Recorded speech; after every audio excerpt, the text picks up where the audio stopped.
जय जिनेन्द्र मित्र, मैं हूँ पूर्वी शाह और आप सब सुन रहे हो कथा पतिव्रता। कथा जो है मैना सुंदरी की। मित्रों, आजकल तो हम बच्चों को पढ़ाई के लिए बहुत सारा यत्न करते हैं, उनको ये स्कूल में भेजना, वो स्कूल में भेजना, ऐसे बहुत सोचते हैं। पर पहले के वक्त में भी बच्चियों को पढ़ाने के लिए राजा बहुत यत्न करते थे। कैसे? चलिए जानते हैं, चलते उज्जैनी नगरी में। मित्रों, उज्जैनी नगरी का राजा बहुपाल था, बड़ा न्यायप्रिय था और उसकी प्रजा भी बहुत खुश थी। मंत्रीगण मिलके राजा को प्रजा के बारे में बताते थे, राज्य के बारे में बताते थे और बताते थे कि ये राज्य इतना सुखी और संपन्न है कि लग रहा है कि जैसे कुबेर नगरी है। ये सुन के राजा को बड़ा खुश होता था। और उस वक्त राजा जब वहां बैठे होते थे राजमहल में, तब उनकी पटरानी निपुण सुंदरी आ जाती है। निपुण सुंदरी, जिनको दो बच्चियां थी, एक सूर सुंदरी और दूसरी मैना सुंदरी। उन दोनों के बारे में राजा ने कुछ सोचा था जो निपुण सुंदरी को बताना चाहते थे। जब निपुण सुंदरी आती है तो राजा कहते हैं, हमारी दोनों बच्चियां बड़ी हो गई है, मुझे लग रहा है कि हमें उन दोनों बच्चियों को अध्ययन करवाने के लिए किसी गुरु के पास भेजना चाहिए। ये सुनते ही निपुण सुंदरी बड़ी खुश हो जाती है, कहती है, आपने ये बहुत अच्छा सोचा है।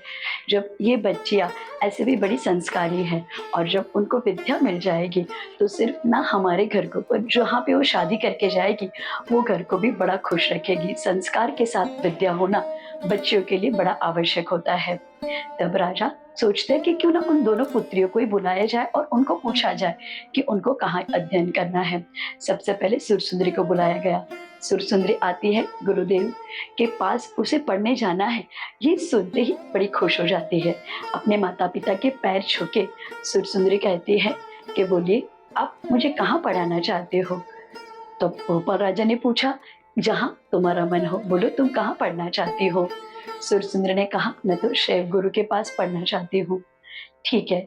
महाराज जी ने ब्राह्मण जी को बुलाया और कहा कि गुरुदेव, मेरी पुत्री सुरसुंदरी आपके पास अध्ययन करना चाहती है। बड़े खुश हो गए जो ब्राह्मण थे। वो बोले कि आज के जमाने में जब आप बच्चियों को अध्ययन कराने के लिए सोच रहे हो, बड़े गौरव की बात है। और आपको पता है, जो बच्चियां अध्ययन करती है, पढ़ाई करती है ना, वो बड़ी आगे निकल जाती है। और जब धर्म के संस्कार उसके साथ मिल जाते हैं तो क्या कहना। फिर शिव गुरु उस लड़की को अपने साथ लेके जाने के लिए कहते हैं।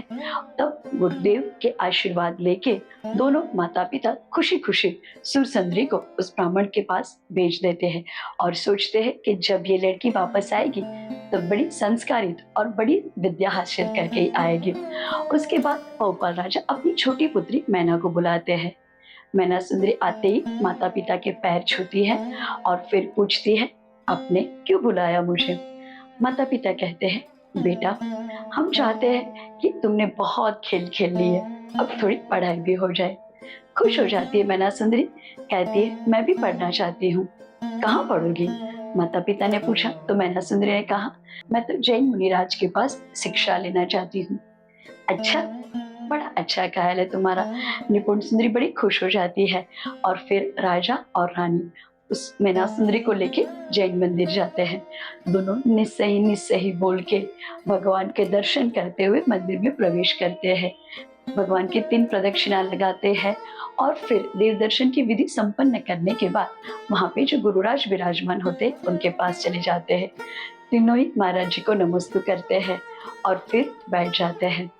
गुरुदेव से कहते हैं, गुरुदेव, मेरी पुत्री मैना, उसका बड़ा मन है कि वो जैन मुनिराज के पास अध्ययन करे, सो मैं आपके पास उसे लेके आया हूँ।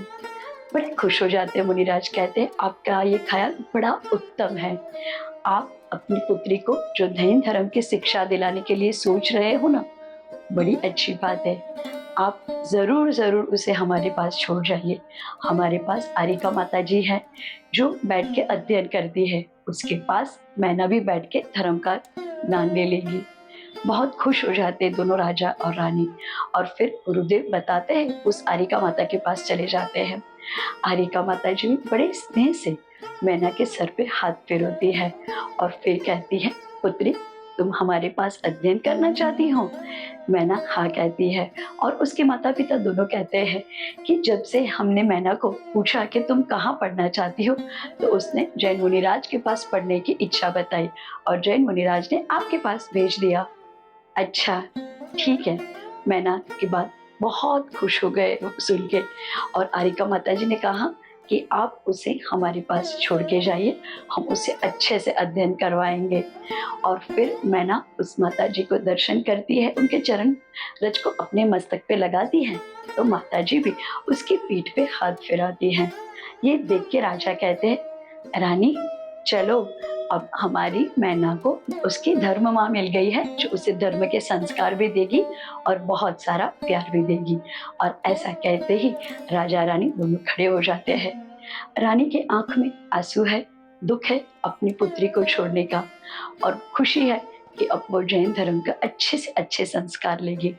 मिश्रित भाव के साथ राजा रानी वहां से चले जाते हैं, और मैना भी बड़ी खुश हो जाती है और भगवान का हाथ जोड़ के धन्यवाद कहती है कि अब मुझे सही माने में जैन धर्म की शिक्षा मिलेगी, जैन धर्म के बारे में पढ़ने को सीखने को मिलेगा।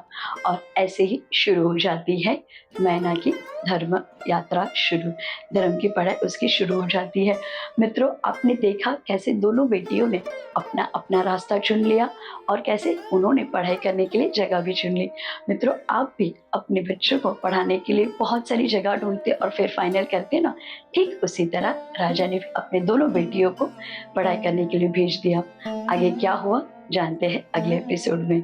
और सुनिए, ये कहानी मैना सुंदरी की है, श्रीपाल राजा की है।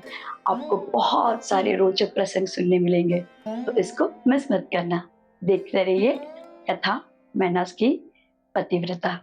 जय जिनेन्द्र।